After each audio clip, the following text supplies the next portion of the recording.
may masasabi tayo na nakakamiss rin minsan yung mga pelikula ng Viva Max, ng BMX, na yung ang daming artista na nandun, ensemble cast, ika nga. Yung mga makalumang Viva Max na pelikula, yun eh. Parang, when you look at Ciclo, when you look at Taya, ang daming pangalan. Like, everyone is hopping into the Viva Max bandwagon. And now, yun ngayon, pag napapansin nyo, onti na lang yung pangalan. 1, 2, 3, 3, 4, 5. Yeah, like, mga ganun. 3 to 5 names na lang kada pelikula. Yeah, I miss yung mga time na marami akong ipipaste dun sa tags ng YouTube, 'di ba? Kasi nilalagay ko isa-isa yung mga artista na gumanap as a tag. So, sino yung mga starring, ipipaste ko dun sa YouTube section, okay? YouTube section for tags. And it would just occupy it mostly. Now, hirap ako maglagay ng tags kasi ang konti ng mga artista na parang bumibida sa mga pelikula or nag-star sa mga pelikula. Just like, have 3 names, tapos yun na. So, I kind of miss those peak Viva Max era na ng mga A-listers. Sama na lang natin yung mga Fantasia girls kasi they did their best. Now we just got random girls, no offense, pero may mga talent rin naman. Yun. Pero wala sila parang yung hype upbringing like parang developmental territory like what you did with the A-lister era kung saan dinevelop niyo muna sina Stephanie Raz, Ayana Misola. Kang was a star already. She broke out sa Taya. So, she was already parang andun na yung it girl niya So, she didn't need the development. Pero sa mga iba, like Kara, di ba? You got her on Pornstar 2 just to have her debut on Palitan. Yan. Then, we got parts na sa Fantasia. We got these lovely ladies na in a reality show to see who's best. And it skyrocketed. It struck a rocket on Aiko Garcia and Angelica Hart. And speaking of lovely ladies, you have Lovely Ladies Dormitory, got Julia Victoria, diba? Which gave boost on their careers. Yes, sina Julia Victoria. Sino ba nasa Lovely Ladies Dormitory? Alona Navarro had a guesting there pero she was a different case. She was brought on agad. Kumbaga, yung mga ganun times sa Viva Max, ang daming bumibida. Okay? Yeah, they also have good names, good music. Since when was the last time in this when DMX from 2025 or 2024 rather earliest. Kaso andun yung yung sa unang tikim Hindi 'di ba unang tikim was 2024, it had that good song, magandang kanta. Pero in generic weekly releases ng BMX, when did ever since Viva Max rebranded to BMX, when did we get banger music?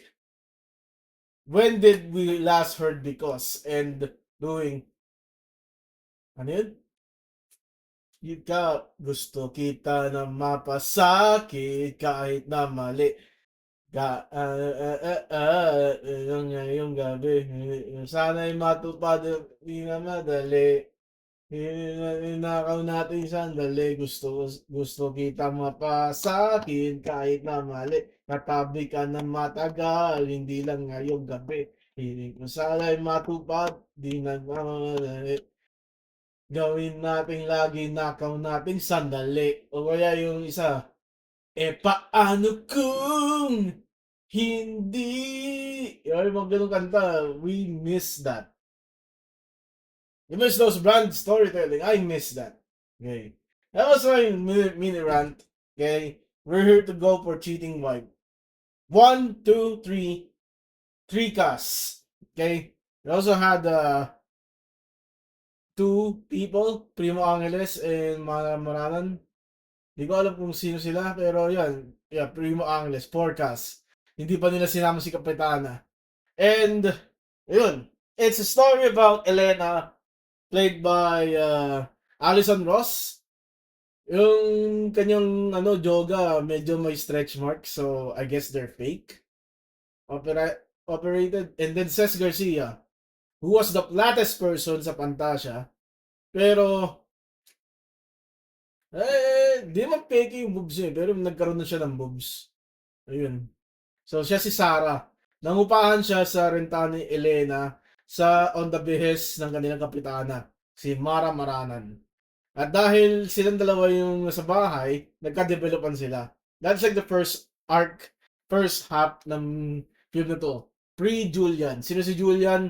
Si Vince Rilon. So, si Sarah, asawa niya si Primo Angeles. Tapos, pinapanaginipan niya palagi yon. She gave in to her lust, and she frequently touches herself at night. Ganoon rin ang pag-miss ni Elena sa kanyang asawang si Julian.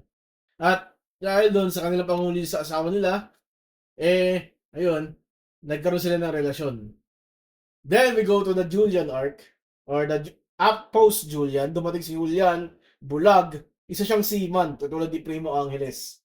So seaman siya, pero parang nag-underwent siya ng PTSD kasi, ewan ko, baka masamang trato sa kanya, ginahasa siya sa barko, or something, and bulag siya. Yun. Pero dahil doon, parang nakalimutan ni Elena na nanduga siya sa asawa niya, nanduga pala siya sa asawa niya. She tried to reconcile with Julian. Yun. On the other hand, upset itong si Sarah kasi sarap na sarap siya kay Elena. At inaakit niya si Elena na mandugas, mandaya kay Julian kasi bulag naman si Julian. At bumigay naman si Elena dito kay Sarah. Yan.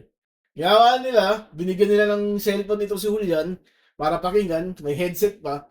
Who finds a headset phone in 2026? Yun ang tanong ko. And yun, sinamantala nila yung kapansanan ni Julian na bulag para manduga sila. Okay? Para magkangkangan sila sa likod niya. Yun. Pero may punto din sa pelikula na to na luminaw yung paningin ni Julian. Nakita niya yung unti-unti bumabalik yung vision niya kasi yung bundok, blurry, sa perspective natin, biglang lumilinaw ng konti. And this is like a side way. I took my annual physical exam, malabo na raw mata ko. So, ewan, tutok ako. Ayun. So, si Julian, natuklasan niya na, at ni-record niya na nagkatalik si Elena sa si Sarah. And we're supposed to root for the cheaters and not yung victim na sinamantalahan nila ng kapansanan na si Julian. Julian is supposed to be the face here. Siya yung may simpatya eh. Siya yung nadugas eh. We're supposed to be hating on these two bitches, pero si Julian yung prename ng pelikula na magalit tayo kasi naging abusado siya after niya malaman. He has the right. Kasi niloko siya eh. It failed me to root for the girls over Julian. And what does this happen? So, dahil bulag si Julian, tumalas yung kanyang, nag-heighten yung kanyang senses, so nalaman niya nalasunin siya ni Elena. Muntik na niyang patayin si Sarah, kaso si Elena nagkaroon ng miscarriage. I think. Pero bago yun, nag-threesome kasi sila, so nabuntis siya both si Sarah sa si Elena. Napatay ni Sarah si Julian gamit yung kanyang baston. Walang nangyari, ewan ko kung walang nag-report. Parang, ewan ko, nilibing lang ni si Julian sa bakuran. Pero buntis. Parang 8 months buntis na yung 8 months in time skip. Buntis ni Sarah sa si Elena. Tapos nagpa siya sila na, yun, tatay, si Julian yung tatay. Okay? It is implied si Julian yung tatay nung anak ni Sarah at ni Elena. Parehas buntis si Sarah sa si Elena at the same time. Nagkaroon ng miscarriage si Elena pero nabuntis siya ni Julian. I don't understand. Okay. Yun yung ending. Let's go to the ratings. Okay. So, what am I gonna rate? What am I gonna rate? The Julian Felipe.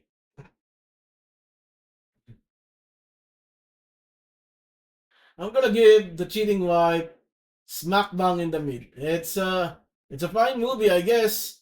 If you like rooting for the villain and no sympathy for the wicked or something, pero yeah, it's not all that Vince Vaughn's weakest performance. Okay, tune in next week. Makikita natin ang bagong Tio Roman, Hibla 2. Okay, this is Harriet. Like and subscribe to the channel. Hit that bell icon. Yan. I forgot my intro. Outro na lang. Because it's Friday, and you know what that means. It's a bold review. Peace.